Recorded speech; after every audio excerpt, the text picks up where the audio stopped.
دنیا میں انسان کے جتنے بھی عزیز و اقارب ہیں، ان میں والدین کا مقام سب سے منفرد ہے۔ والدین انسان پر جس قسم کے احسانات کرتے ہیں کوئی دوسرا نہیں کر سکتا۔ بچوں کی ولادت کے عمل سے گزرتے ہوئے والدہ کو شدید دقت کا سامنا کرنا پڑتا ہے۔ بچے کی ولادت سے لے کر اس کے ایام طفیلیت تک اور ایام طفیلیت سے لے کر اس کی جوانی تک والدین ہر موقع پر اولاد کی خیر خواہی والے امور سر انجام دیتے رہتے ہیں۔ بچوں کے خور و نوش، لباس اور تربیت کا انتظام جس انداز میں والدین کرتے ہیں، یقیناً یہ ان کا خاصہ ہے۔ یہ انہی کا خاصہ ہے اور کوئی دوسرا شخص اس اعتبار سے اس کا متبادل نہیں ہو سکتا۔ اسی لیے اللہ تبارک و تعالیٰ نے قرآن مجید کے متعدد مقامات پر والدین کے ساتھ حسن سلوک کا حکم دیا۔ اللہ تبارک و تعالیٰ نے سورۃ بنی اسرائیل کی آیات 23 اور 24 میں ارشاد فرماتے ہیں، اور فیصلہ کر دیا آپ کے رب نے کہ نہ تم عبادت کرو مگر صرف اسی کی، یعنی اللہ تعالیٰ کی، اور والدین کے ساتھ نیکی کرنے کا حکم دیا اگر واقعی وہ پہنچ جائیں تیرے پاس بڑھاپے کو، اگر تیری زندگی میں وہ بڑھاپے میں پہنچ جائیں، ان دونوں میں سے ایک یا دونوں، تو مت کہہ ان دونوں سے اف بھی، مت ان کو ڈانٹ، ان دونوں کو یعنی دونوں سے نرمی کے ساتھ بات کر اور جھکا دے ان دونوں کے لیے عاجزی کا بازو، رحم دلی سے، اور کہہ اے میرے رب رحم فرما ان دونوں پر، یعنی رب ارحمہما کما ربیانی صغیرا، دونوں پر جس طرح ان دونوں نے مجھے بچپن میں پالا، میری پرورش کی۔ اسی طرح اللہ تبارک و تعالیٰ نے سورۃ لقمان میں بھی والدین کے ساتھ حسن سلوک کی تلقین کی ہے۔ اگر وہ اللہ تبارک و تعالیٰ کی نافرمانی کا حکم دیں تو ان کی بات نہ مانیں، اگر وہ اللہ کی نافرمانی کا حکم دیں تو ان کی بات نہ ماننے کے باوجود ان کے ساتھ دنیاوی امور میں حسن سلوک کرو۔ سورہ لقمان کی آیات 14 اور 15 میں ارشاد ہوتا ہے، اور ہم نے وصیت یعنی تاکید کی ہے کہ انسان کو اپنے والدین کے ساتھ حسن سلوک کی، اٹھائے رکھے اسے اس کی ماں نے اٹھائے رکھا اس کو اس کی ماں نے کمزوری کے باوجود، اور اس کو یعنی اس کا دودھ چھڑانا 2 سال میں، اور یہ کہ تو شکر کر میرا اور اپنے والدین کا، یعنی والدہ پہلے 9 منتھ تک اٹھاتی ہے اور پھر اس کے بعد جنم دیتی ہے، اس کے بعد 2 سال تک دودھ پلاتی ہے، تو اس کا بھی شکر گزار بن اور اللہ کا بھی شکر ادا کر۔ تم سب کا کو لوٹ کر آنا ہے، یعنی اللہ کی طرف لوٹنا ہے، اور اگر وہ دونوں زور دیں تجھ پر یعنی اس بات پر کہ تو اس کے ساتھ شریک ٹھہرائے، تو میرے ساتھ یعنی تو شریک کرے کسی اور کو، تو پھر تجھے اس کا علم ہو تو ان کی اطاعت بالکل نہ کر، ان دونوں کے ساتھ جو سلوک ہے اچھا سلوک کر، ان دونوں سے دنیا میں اچھے طریقے سے پیروی کر اسی شخص کے راستے کی جو رجوع کرتا ہے میری طرف، پھر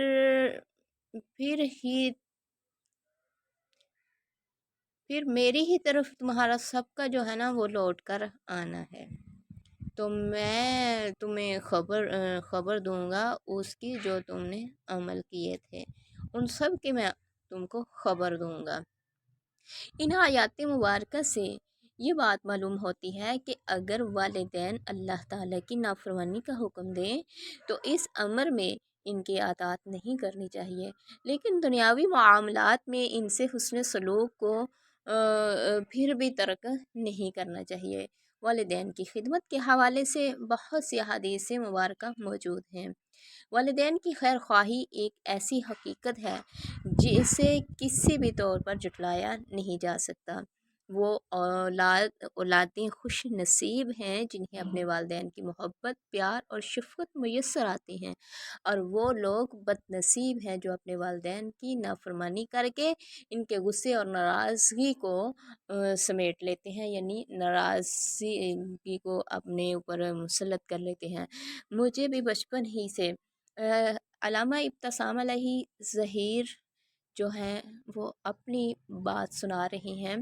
مجھے بھی بچپن ہی سے اپنے والدین کی محبت اور پیار حاصل ہوتا رہا۔ والد گرامی علامہ احسان علیہ ظہیر ہم سے گھر میں شفقت اور محبت والا سلوک کیا کرتے تھے۔ گھر میں رہتے ہوئے گو ان کے وقت کا ایک بڑا حصہ ہماری لائبریری میں گزرا کرتا تھا، لیکن اس کے باوجود وہ ہمارے تعلیمی معاملات میں بھرپور طریقے سے آگاہی حاصل کیا کرتے تھے۔ بالخصوص جس سال وہ اس دنیا فانی سے کوچ کر گئے، اس سال آپ میرے میٹرک کے بورڈ کے امتحان کے حوالے سے بہت متفرق تھے۔ آپ کی دلی خواہش تھی کہ میں میٹرک کا امتحان اچھے نمبروں سے پاس کروں۔ تعلیم پر توجہ دینے کے ساتھ ساتھ آپ ہمیں گاہے گاہے سیر کے لیے بھی پہاڑی علاقوں میں لے جایا کرتے تھے اور ہماری خواہشات کو پورا کرنے کا آسان طریقے سے التزام کیا کرتے تھے۔ آپ نے ایک دور میں گھڑ سواری کو بھی اپنا معمول بنا رکھا تھا۔ اسکول جانے سے قبل آپ ہمیں ہارس رائڈنگ کلب میں اپنی ہمراہ لے کر جاتے اور گھڑ سواری کرانے کے بعد اچھے طریقے سے ناشتے کروا کر ہمیں اسکول پہنچا دیا کرتے تھے۔ جب آپ زیادہ مصروف ہو گئے اور آپ کے پاس گھڑ سواری کا وقت نہ رہا تو آپ جسمانی ورزش کے لیے صبح کچھ وقت کے لیے سائیکل چلایا کرتے تھے۔ آپ نے چھٹی جماعت کے بعد مجھے بھی اسکول جانے کے لیے سائیکل لے کر دی تھی۔ کئی مرتبہ آپ اپنی سائیکل کو میری سائیکل کے ساتھ جوڑ کر مجھے اسکول چھوڑ آیا کرتے تھے۔ جب آپ مجھے اسکول چھوڑنے کے لیے جاتی تو اسکول کا چوکیدار اور دیگر عملہ آپ کی طرف بڑی عقیدت اور احترام کے ساتھ لبکتا اور آپ کا استقبال کیا تھا۔ آپ اپنے حلقہ احباب میں انتہائی گرمجوش تھے اور دوستوں کے ساتھ پیار اور محبت والا برتاؤ کیا کرتے اور ان کے دکھ، درد اور خوشیوں میں بڑے بھرپور انداز میں شریک ہوا کرتے تھے۔ اللہ تبارک و تعالی نے آپ کو تو نگری عطا کی تھی۔ آپ اپنے مال کو غرباء اور مساکین کی بحالی کے لیے بھرپور انداز میں استعمال کیا کرتے تھے۔ اللہ تبارک و تعالی نے آپ کو دینی اور دنیاوی علم سے نوازا تھا، چنانچہ آپ علم کی نشر و اشاعت کے لیے زندگی بھر مشہور رہے۔ ملک کے طول و عرض میں بڑے بڑے جلسوں اور اجتماعات کے انعقاد کے ساتھ ساتھ اپنے فارغ وقت میں کلمی طور پر دین کی خدمت کرتے رہے۔ آپ نے حرمت رسول اللہ صلی اللہ علیہ وسلم، عقیدہ ختم نبوت اور عظمت صحابہ رضی اللہ تعالیٰ عنہ کی نشر و اشاعت کے لیے خطابت اور قلم کے ذریعے بھرپور انداز سے اپنا کردار ادا کیا، اور جہاں کہیں بھی کسی فورم پر آپ کو مدعو کیا گیا، آپ اپنے خیالات اور جذبات کا برملا اظہار کرتے رہے۔ آپ مایہ ناز عالم اور پکے حافظ قرآن تھے۔ زندگی کی مشغولیات کے باوجود آپ نے کبھی بھی قرآن مجید سنانے میں تساہل سے کام نہیں لیا اور ہر سال رمضان المبارک میں تراویح کی نماز کی امامت کروا کر قرآن مجید سے اپنے تعلق کی تجدید کرتے رہے۔ زندگی کے مصروف اور مشغول روز و شب کے باوجود آپ اپنے اہل خانہ اور اولاد کی تربیت سے کبھی بھی غافل نہ ہوئے اور ہمہ وقت ہمیں نماز اور ارکان اسلام کی بجا آوری کی نہایت احسن انداز سے تلقین کرتے رہے۔ میری عمر اس وقت 11 برس کی کے لگ بھگ تھی جب میں والد گرامی کے ہمراہ سفر حج پر روانہ ہوا۔ اس سفر کے دوران میں نے آپ کو اللہ تبارک و تعالیٰ کی بندگی میں مسلسل مشغول پایا۔ آپ میدان عرفات، مزدلفہ اور منی میں مسلسل اللہ تبارک و تعالیٰ کی یاد میں گریہ زاری کرتے رہے۔ آپ مسجد نبوی میں بڑی عقیدت اور احترام کے ساتھ نمازوں کو ادا کرتے اور نبی کریم صلی اللہ علیہ وسلم کے روضے پر نہایت عقیدت اور احترام کے ساتھ درود شریف پڑھا کرتے تھے۔ علامہ احسان الہی ظہیر سیاسی اعتبار سے بھی نڈر اور بے باک رہنما تھے۔ آپ ملک میں انسانی حقوق اور جمہوری آزادیوں کے زبردست حامی تھے۔ آپ کے نزدیک اداروں کا کردار ملک کے داخلی بیرونی دشمنوں کا مقابلہ کرنے تک محدود تھا اور آپ سیاسی عمل میں کسی طور پر ان کی مداخلت کو قبول کرنے کے لیے آمادہ اور تیار نہ ہوا کرتے تھے۔ علامہ احسان الہی ظہیر کو اللہ تبارک و تعالیٰ نے بے مثال جرأت سے نوازا تھا اور آپ اپنے موقف پر استقامت کے ساتھ کاربند رہا کرتے تھے۔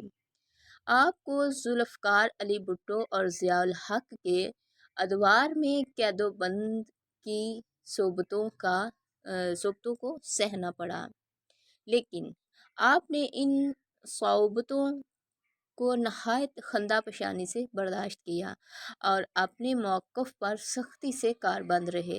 آپ نے ملک میں چلنے والی بہت سی ملی تحریکوں میں حصہ لیا اور تحریک ختم نبوت اور تحریک نظام مصطفیٰ میں نہایت مؤثر کردار ادا کیا۔ آپ اپنی زندگی کے آخری ایام میں رابطہ عوام مہم میں بڑی شدت سے مصروف اور مشغول رہا کرتے تھے۔ اسی سلسلے میں راوی روڈ پر ہونے والی ایک سیرت النبی کانفرنس سے خطاب کرتے ہوئے 23 مارچ 1987 کو آپ کے جلسے میں بم دھماکہ ہوا جس سے آپ شدید زخمی ہو گئے۔ آپ کے کئی قریبی رفقا موقع پر ہی جام شہادت نوش فرما گئے۔ انا للہ و انا الیہ راجعون، جن میں مولانا حبیب الرحمن یزدانی، مولانا عبدالخالق قدوسی، مولانا محمد خان نجیب اور مولانا احسان الحق کے نام نمایاں ہیں۔ آپ شدید زخمی ہوئے اور کئی دن تک میو ہسپتال لاہور میں آپ کا علاج ہوتا رہا۔ عراق اور سعودی عرب میں آپ کو سرکاری سطح پر علاج کی پیشکش کی گئی۔ آپ نے سعودی عرب میں علاج کروانے کو ترجیح دی۔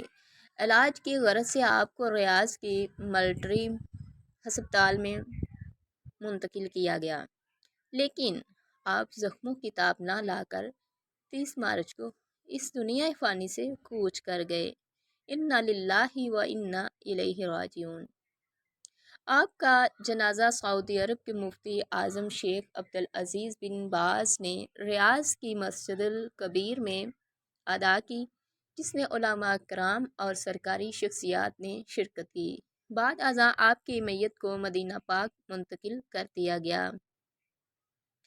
مسجد نبوی شریف میں آپ کی نماز جنازہ کو ادا کیا گیا، جس میں ہزاروں کی تعداد میں علماء کرام اور طلباء نے شرکت کی اور بعد ازاں آپ کو مدینہ طیبہ کی قبرستان جنت البقیع میں دفن کر دیا گیا۔ علامہ احسان الہی ظہیر کو رخصت ہوئے 36 برس کا عرصہ ہو چکا ہے، لیکن آپ کے دوست احباب آج بھی آپ کو یاد کرتے نظر آتے ہیں۔ اسی طرح زندگی کے طویل روز و شب کے دوران بھی ہمہ وقت والد گرامی کی شفقت اور محبت کو یاد کرتا رہتا ہوں اور ہر خوشی اور غم کے موقع پر آپ کی کمی کو محسوس کرتا ہوں۔ اس کے ساتھ ساتھ آپ کے لیے دعا گو بھی ہوں کہ اللہ تبارک و تعالیٰ آپ کی خطاؤں کو معاف کر کے آپ کے درجات کو بلند فرمائے اور ہمیں آپ کے نقش قدم پہ چلنے کی توفیق دے، دین کی خدمت کرنے کی توفیق عطا فرمائے، آمین۔